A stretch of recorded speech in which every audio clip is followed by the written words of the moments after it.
All right, let's do this. Peanut, if you're staying in the room, no talking.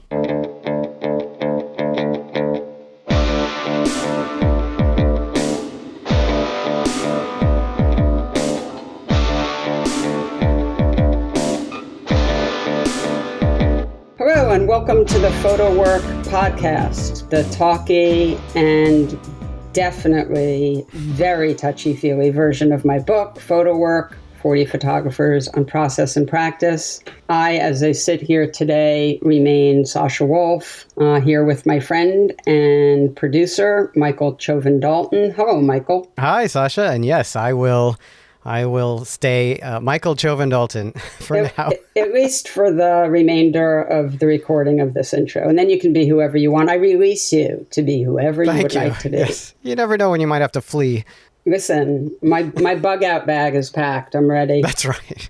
Never did I think I would become a prepper, but I'm moving in that direction. Oh no, I'm thinking camper. I'm thinking all kinds of things. Yeah, I've got my filtration system. I've got my headlamps. I have first aid. I have, what else do I have? I have some really good stuff. I have fire starters. I have. Oh, wow. Yeah. I stopped short of the portable inflatable raft to get across the Hudson River, but right. Only because it was so expensive. Well, you're doing a little rehearsal right now, aren't you, up in Woodstock? Yes, I am. I'm up in Woodstock. I'm hiding. My aunt and uncle live here full time, and I spend a lot of time up here. And I had spent about 4 months straight in the city during the pandemic, sort of looking after my parents, who are quite old. So I hope that's not an offensive way of saying elderly. Elderly, yeah. Quite old, very old.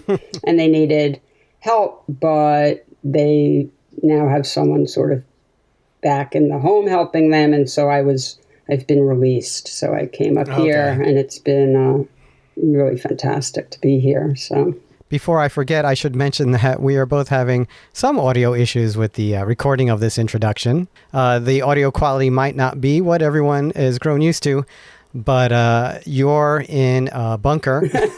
You're in Woodstock, and of course, the audio quality isn't the same as if you were recording at home.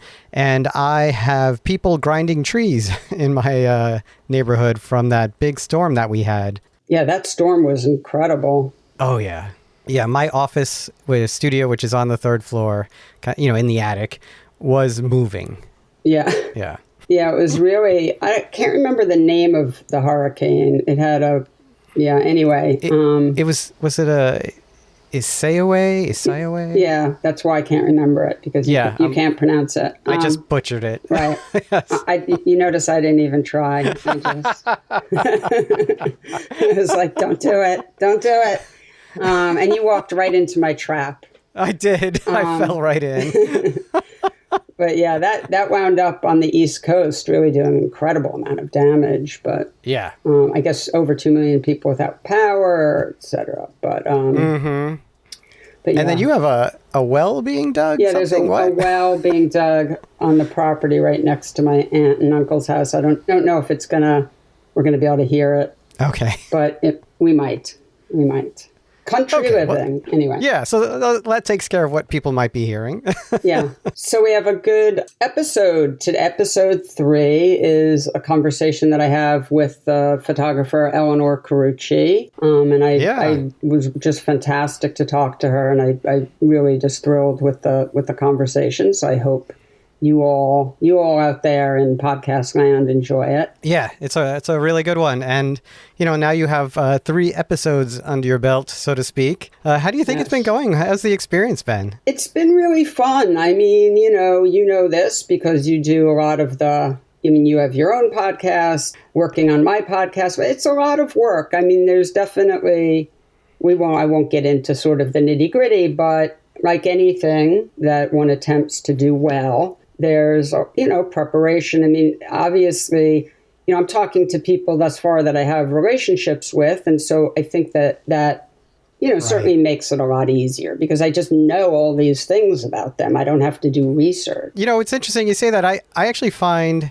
pluses and minuses, and maybe you've you'll experience this a little bit too when you start speaking to guests who are maybe brand new to you or less familiar to you. But sometimes the person you don't know is also kind of freeing too, because you're not expecting or you don't have any sort of preconceived idea of what they might say or respond. And that's interesting in its own way and revealing in its own way. And sometimes the people you speak to more, you have a little bit of an understanding of who you are to that person.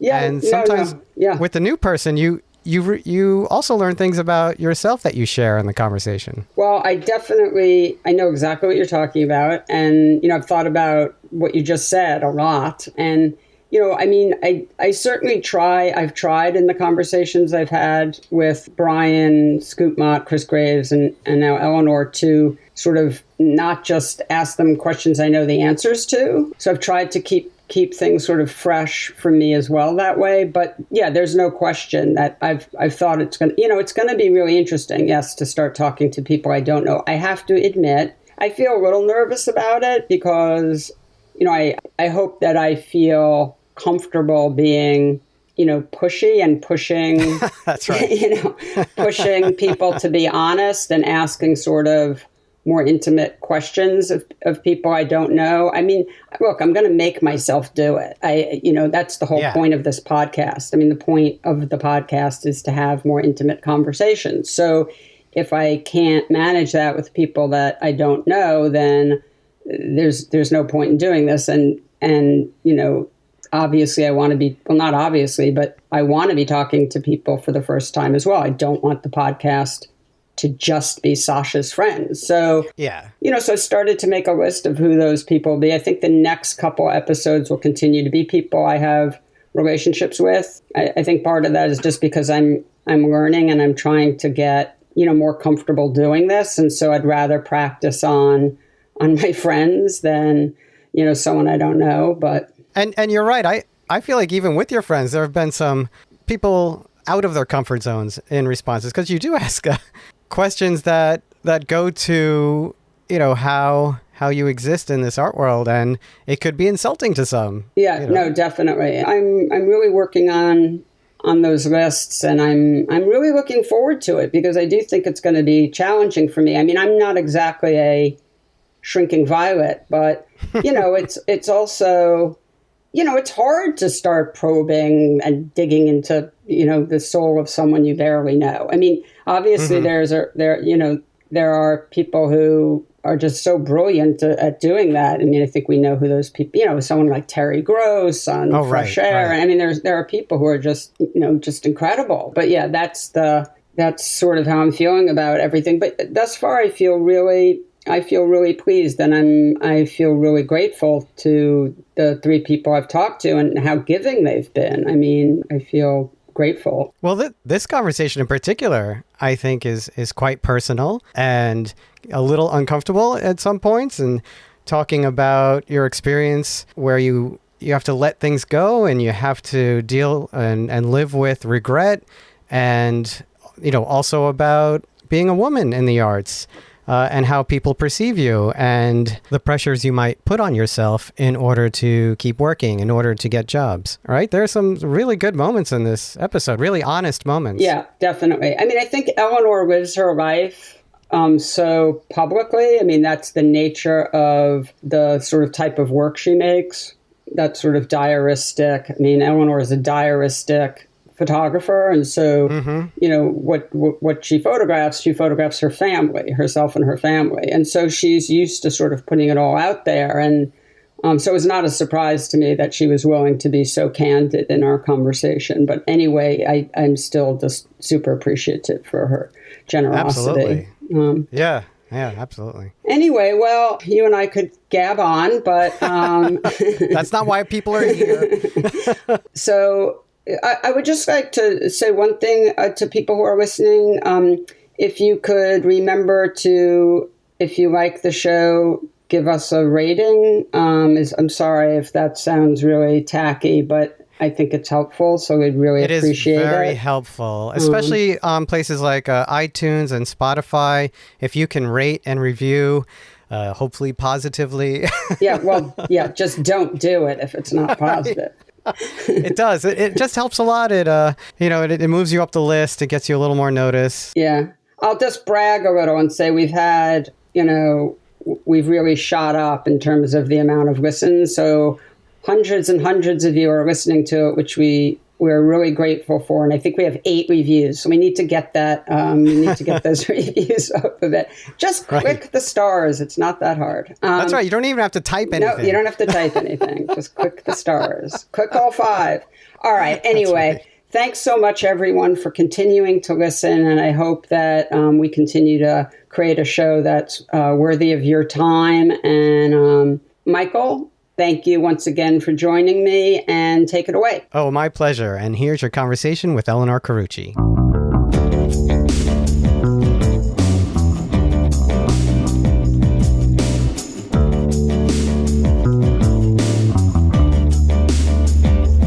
Hi, Elinor, and thank you so much for agreeing to do this podcast with me. You're so brave. Thank you. I really appreciate it. Oh, I'm honored to be a part of your podcast and happy always to talk to you. Yeah, me too, you. So maybe just tell me really briefly before I start quizzing you on your deepest thoughts. How are you guys doing during this very difficult time? How's the family doing?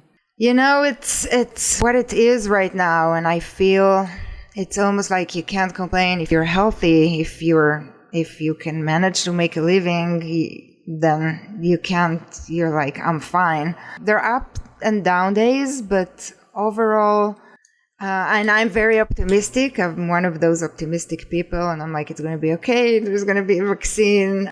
Believing myself, but sometimes doubting my own.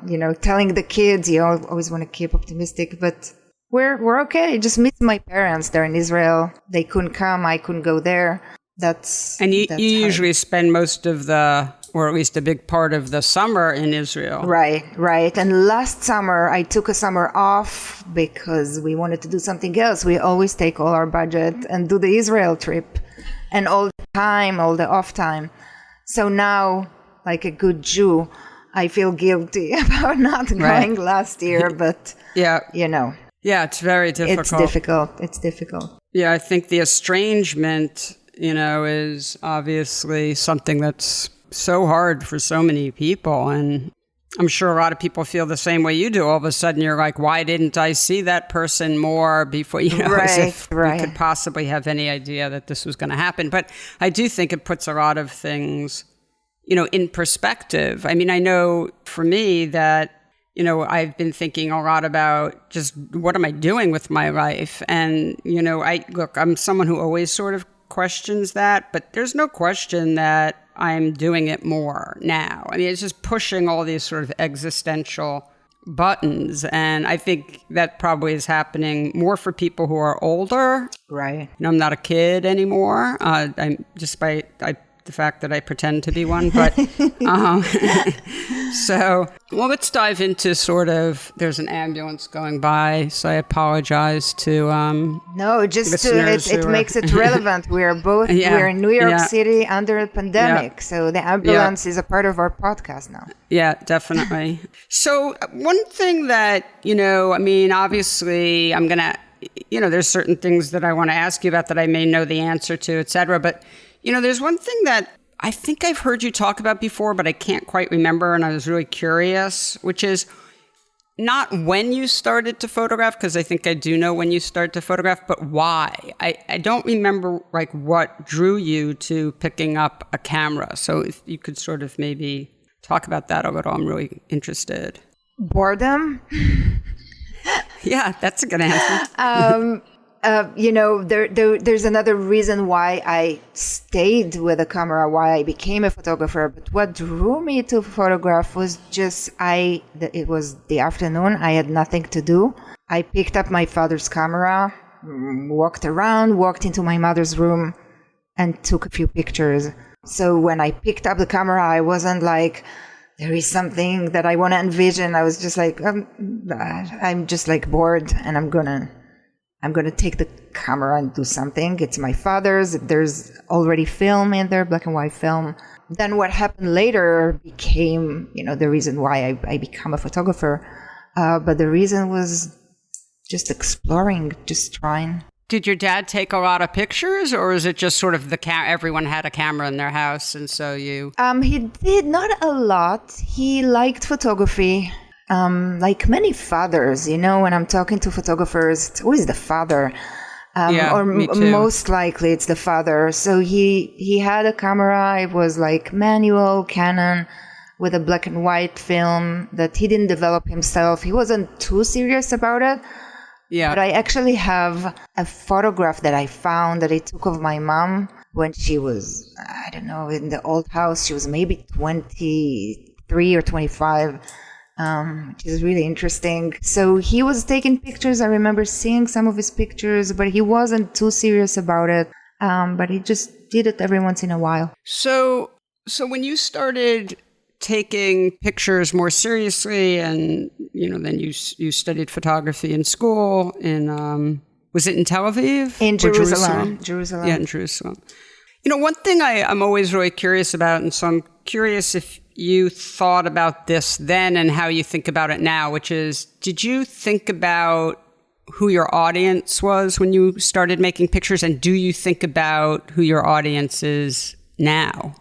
I think about it. I mean, I didn't think about it then. I was 15 and I was, just a teenager photographing my mom, trying to deal with who she was and her looks and her personality. So it came many years later. And while I was struggling with narrowing it down and defining it for my galleries, for my publishers, I eventually liberated myself with admitting that my audience is every person who has or ever had a mother. And so my work is so much about who we are as human beings. And I'm trying to create work that is universal, that I'm just hoping that it's for everybody. It's for whoever. If you loved someone, if you had a mother, a father, a brother, if you feel you're my audience. That's actually just sort of leads me into something that I was, looking back through some of my favorite answers you gave for our book, for photo work. And for question 4 about if you have a style, you wrote, I have a style that's grown and developed over the years. It was mostly created intuitively at first, but then later on it developed when I recognized certain elements in my work that I loved and others that I wanted to get rid of. Right. That was your answer in its totality, but I was wondering if you could, elaborate on that a bit.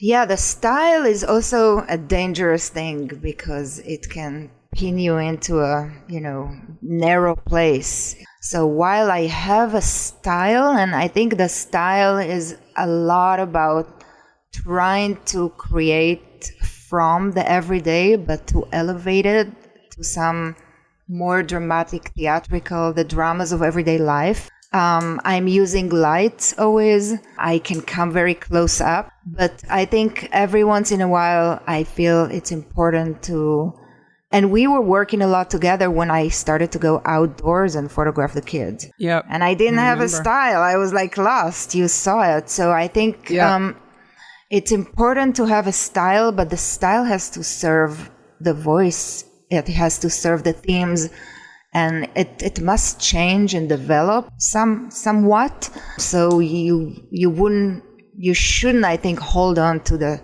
style so much. It's more to what you're trying to say, and what you're trying to say changes over the years. Who you are, what you feel, what your work is about changes, and so you have to let go. It's scary, but you have to sometimes let go of this style you developed. So, I wasn't really thinking about this, but you just brought it up, and it's so interesting. So I want to talk about it a little bit, which is you and I were working a lot together when you decided to start shooting outdoors. Before that, none of your work had been made outside. It was all interior work, both sort of literally and figuratively. And I know it was really difficult. Can you talk a little bit about how you got through that and how long that took and how how you felt? How was it scary, and how you coped with that? It's always scary to make work. Whenever I'm teaching and my students sometimes talk about things, I'm telling them I feel exactly the same. It's not really changing so much, especially if you let yourself develop as an artist. So I felt scary, and looking at the first images I took, the first weeks and months, there was a reason to be scared because they were not good. I didn't know what to do with the light. I still think my natural self is shooting indoors. Yeah. But I just had to do it. I had to do it for a while, and then a lot of mysterious things are happening. It's not like, so I started using different lights, but over the time, I improved. To tell you that I know exactly how it happened, I don't.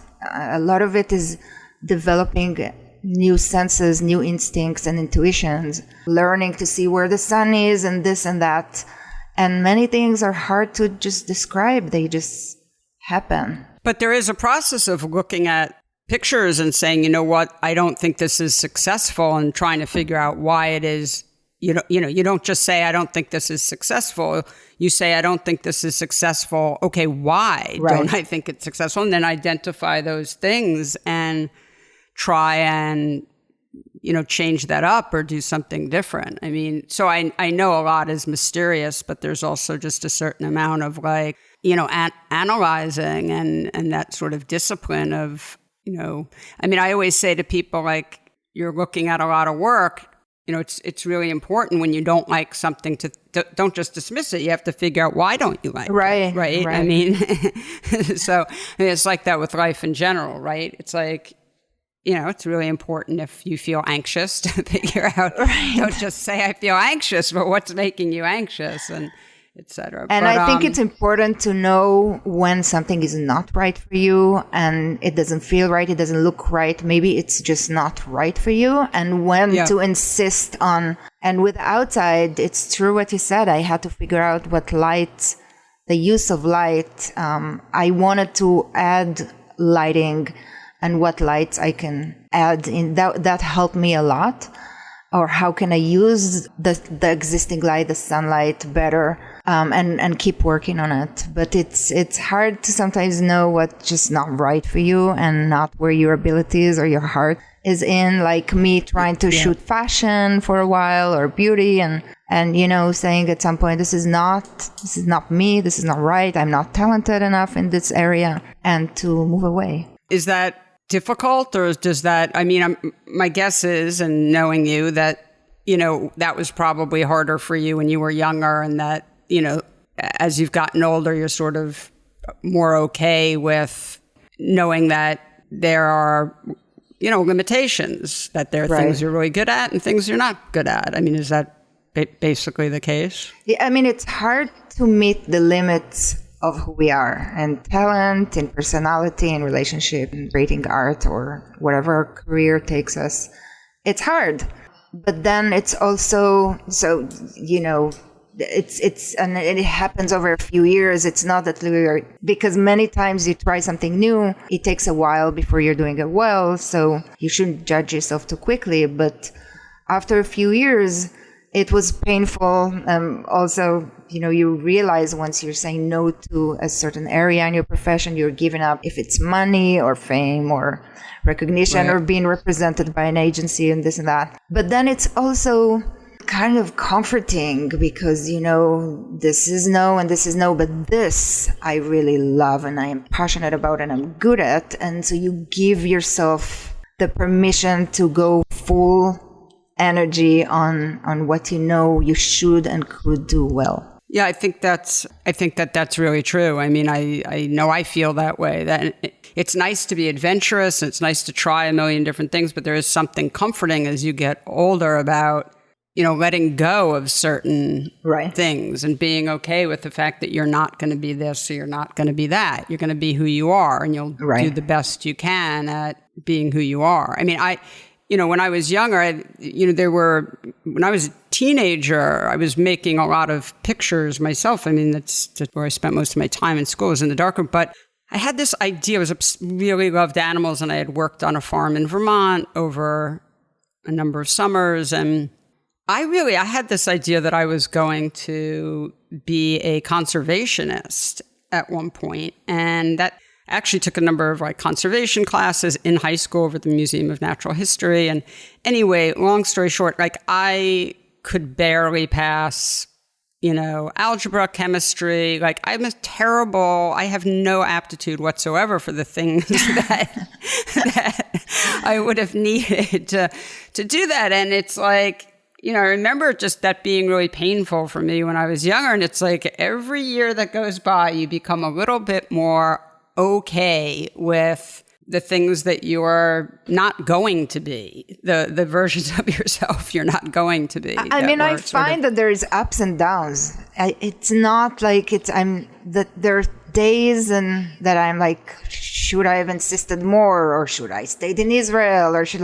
all those decisions were taken. I feel that as I get older, I have years or weeks or days where I feel fine with certain things and certain decisions, and then in the same week it can completely change. Also depending on what happens in my career, in the day, in my life, So you do have some big sort of regrets. I have to say, I don't know if we all have regrets, right? Anyone who says that they're going through life with no regrets is a liar. Right.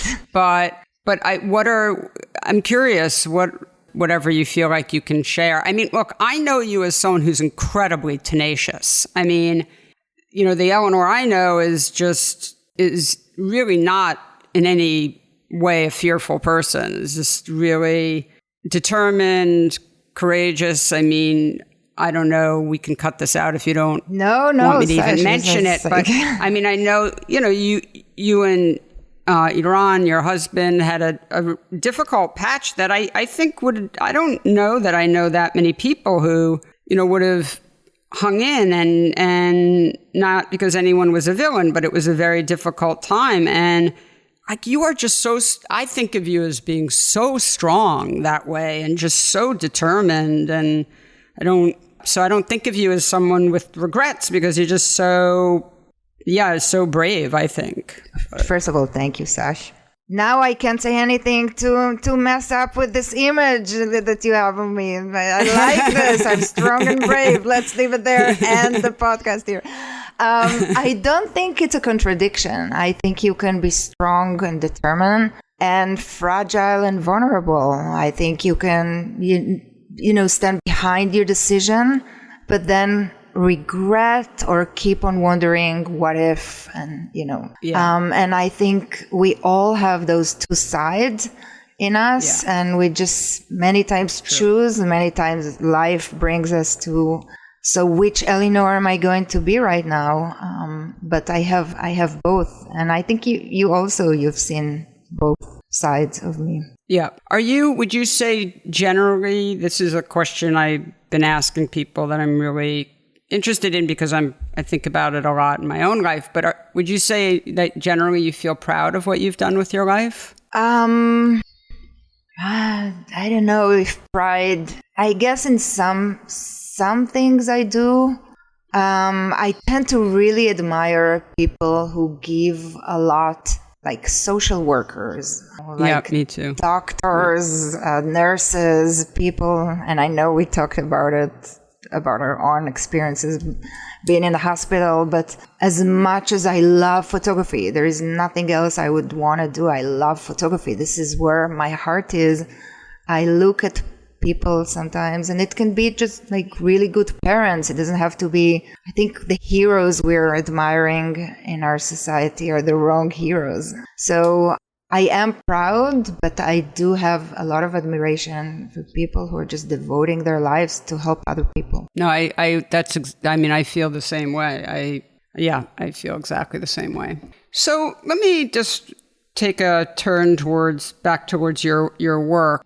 I was thinking a lot about how whenever I'm doing portfolio reviews or I'm speaking to college students, either undergrad or grad, when people realize that I work with you, really honestly, there's a lot of sort of teenage screaming almost. It's like as if like the Beatles playing Coming to America.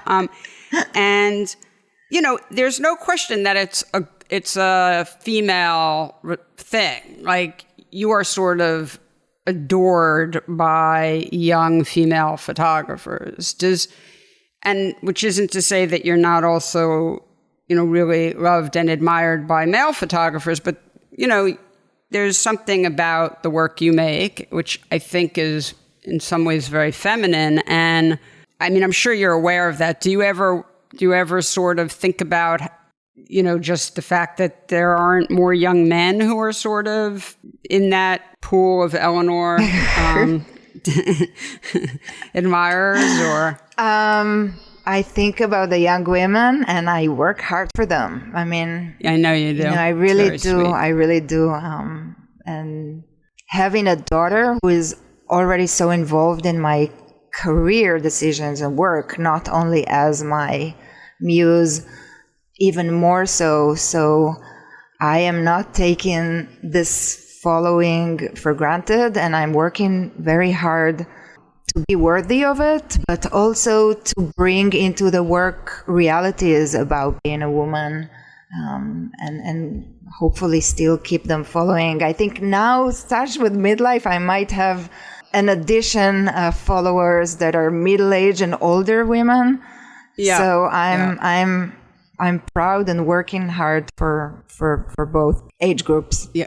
Speaking of, getting older, I mean, what is it like to be getting older in front of the world, because, you're so often the subject of your work? Getting older, and I remember seeing Richard Avedon in a Charlie Rose interview. He was already in his 70s, and he was so brutally honest. And he said, getting older is just terrible. I mean, he's also older than me right now, and he was like, there is nothing good about it. Getting older, a lot of it is not great. I'm not here to romanticize it. There are some wonderful things about getting older, and I'm not old, I'm middle-aged, so I have more to learn and to look forward to, quote unquote, I don't know. And I think photographing midlife in parts was a little more difficult. It was really more difficult to look at certain images, to take them. So the body of work required a lot of diving into pain and fears and health issues, and seeing my own uterus was a little traumatizing. But putting the work out there is more liberating. Okay, I'm middle-aged. It was not easy to publish it. It was not easy to put this body of work out there in the world, because for many people, galleries or publishers, it didn't feel sellable or sexy or whatever. And here it is out there in the world. It gets a lot of positive reactions, mainly for women, but also from some men. And I can just be the middle-aged that I am. Here it is, there is something liberating about it. Yeah, I can imagine that. It's sort of like you've been photographing yourself, all along also. So it's not, it's not like, sometimes you see some actress pop up after, they turn 40 and disappear. And this doesn't happen as much anymore, but it used to be like an actress would turn 40 and all of a sudden you wouldn't see her, and then they'd reappear like 15 or 20 years later with, having had like so much plastic surgery, feeling like that was what they had to do. And the person would be like completely unrecognizable. And you're like, right. Wait a second. Wait, who is that? I mean, so many people just flew into my mind when I said that, because I just remember you'd just be so shocked. And I mean, I think we should be shocked by our society, because these women are doing what they have to do in order to keep working. Yeah, no, it's horrible. And when we they're like actresses, like, I don't want to name names, not that they know me, but even Nicole Kidman, people like, she did Botox, she did this, she did fillers, but she is working. So we should look into ourselves and ask, why do the women, when they reach 40 or 40 something, have to do all that just to, I would put all the Botox in the world into my face if that would make me still being able to publish and make exhibitions. I would do it. Okay, I need to put Botox, go right in. I want to take pictures. I want to have assignments. I want to publish my work. So it's sad that a lot of professions, not even in the entertainment business, are so dependent on how you look. And I have to say that even the decision that we talked about when I started to stop dyeing my hair had an effect on some of the ways that people treated me. Yeah, no, absolutely. No, we have a intractable problem here in the United States with this sort of superficial, I mean, it's heartbreaking, honestly. It's heartbreaking on a personal level, right? I mean, I'm getting older. It's heartbreaking.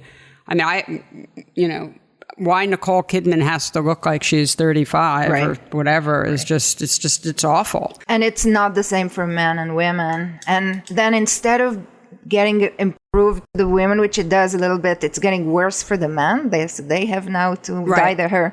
Can we all just let ourselves definitely, like it's a problem not only in America, I have to say. We tend to be more critical of the society we live in, and it is a youth society, but I don't know if it's much better in Israel, to be honest. Yeah, well, the world's just, going in a strange direction. So you use the word, one of the things I like asking people is if they consider themselves an artist or if they just use the term photographer, but you've referred to yourself making artwork many times, I think, already as we've been talking. So I think I know the answer, but has that ever been something that's like you've thought about, or you just have always felt comfortable thinking of yourself as an artist? That was a question that I'm struggling with, because I actually think when I started, I was a little afraid to go to this place of I'm an artist, but it's a scary one, and you have all kind of like figures in mind of what is a female artist. But in the past decade or so, I am very much I am an artist. And I also feel it became, with, the digitizing of photography and Instagram and all the social medias, and people having pretty good cameras now on their smartphones and posting and taking pictures, and there are millions and millions of pictures.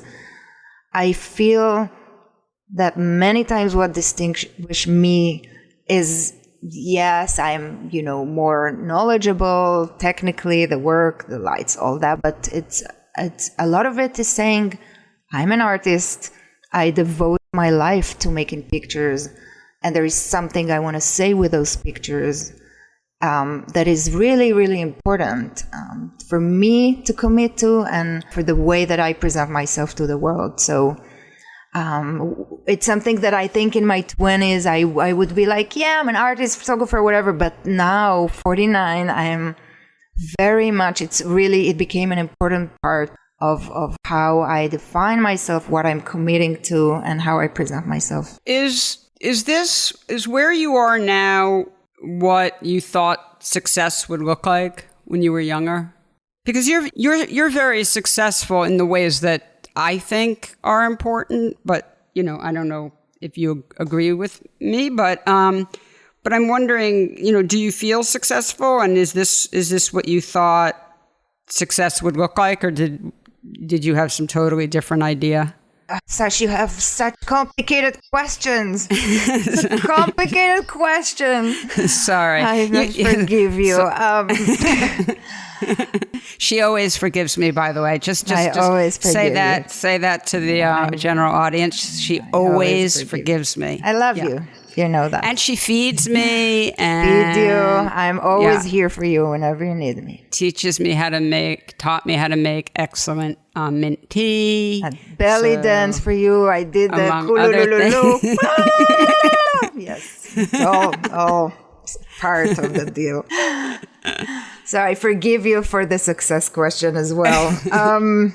It's a tough one because it really fluctuates. It changes by the day. Some days I feel somewhat successful, and many days I feel like I'm not successful, and I get jealous of other artists and really the flaws in me, and I feel insecure, and why don't I have this connection or this much money or blah, blah, blah. And then many times I feel, and sometimes it happens when I go back to Israel. I mean, I'm here in Manhattan in the middle of the art world that can be really cruel. And I also many times feel, I left my country. I'm away from my family. I am here and I must justify it. I must do very well. Otherwise, it wasn't worthwhile. Many times when I visit Israel, I get the perspective of my life here, and I'm like, hey, I might be kind of successful. And then I come back and it goes away. And then many times the success is defined by, my love for my children or having such a supportive family, having Iran always there with our ups and downs and bad and good days. But so then in when the good me is there, I'm valuing the right things. And I'm like, this is success. I'm managing to work and be a mom and be in a relationship. So, and some days I feel I'm failing there as well. So it depends on when you caught me, what happened, and. It's funny. I really believe that it's incredibly important to be able to look at things. Let's say you have an argument with a friend. It's really important to be able to. I like to visualize a thing, whether it's an argument or, something I'm working on or whatever. I do this thing where I try and visualize it, and then I try and visualize moving around it. So I'm seeing it from all these different angles so I can best judge it and not just see it from one perspective. But at the same time, I also think that I know for me personally, sometimes I think I'd be better off if I could see myself find one really good perspective and just stick with it, I feel it's impossible though, Sash. It is. No, it is impossible. And it's like what you were just saying, like when you're in Israel, your perspective of your life when you're in Israel is totally different than your perspective of your life when you're here. And it's like, that's a mind game, but it is really hard to not have that happen. And also who we're surrounding ourselves by. We can't be those noble, most of us people. I mean, I compare myself to other people. It's enough that I see a child eating a lot of vegetables that I feel like I'm a bad mom, like the stupid things like that of comparing ourselves. I do want to just say, though, because you said something, earlier about being jealous of other people, which of course we all are. That's just a part of life. Everyone feels jealous, envious, whatever. But I do want to tell the audience, because they might not know this, that you also have a lot of good friends who are photographers who you are unbelievably supportive of. I mean, you're one of the most supportive artists I know as far as supporting other artists' work and showing up at openings. And so I just want to make that clear, because I think it's really important that you actually have real camaraderie. And it is, and it is very important. But again, it doesn't take the jealousy. They can coexist. Yeah. They can actually coexist. It's true. Yep. You can be jealous at your best friend, and I just have to work on myself and get over myself. Oh my God. Well, but the best thing you can be is still be loving and supportive and proud of the person. You don't have to be not jealous. I mean, right. Look, we're all trying to be as enlightened as possible, but it's also important to know that, perfection is not attainable. So let me I know we could just go on and on. So I'm gonna end on, this is something I've decided I want to ask people, because whenever I'm talking to Michael Chauvin-Dalton, my producer, he and I go down this rabbit hole and we joke about having a separate podcast about this. So I want to end by asking you what your favorite food is. Watermelon? Oh, you always love watermelon. I can't. But this is the summer. Maybe if you get me in the winter, it will change. And this answer annoys my daughter so much. Who loves watermelon the most, Mom? And then she's like, that's why you're so skinny. It's always... well, that's true. That is why you're so skinny. It's the summer. I think next year and the year after, you'll always get the same answer. If this changes... my photography might change, my, goals, my definition of myself. If I am not loving watermelon in the summer, then we're bad. That's a bad sign. Okay, so to our audience, if you thought she was going to say something like decidedly Israeli. It's very Israeli to eat watermelon. With some tahini. No, I'm just joking. The tahini, by the way, is Arabic. We stole it from the Arabic culture, but we don't have another 3 hours to talk about the Israeli, Palestinian, Arab. It's too much. Okay, that's definitely a different podcast, I think it would be very interesting. All right, so E, I love you. Thank you so much for talking with me. I love you so much. I love you too, Sash. Thank you. Thank you. And until next time, okay. Until thanks, next babe. time. Bye. Okay, bye. Photo Work with Sasha Wolf is produced by me, Michael Chauvin-Dalton of Real Photo Show. The associate producer is Taylor Selsback, and the executive producer is Sasha Wolf. Our theme music is by J. Walter Hawks. If you like the show, be sure to subscribe and rate us with all the stars available on your listening platform.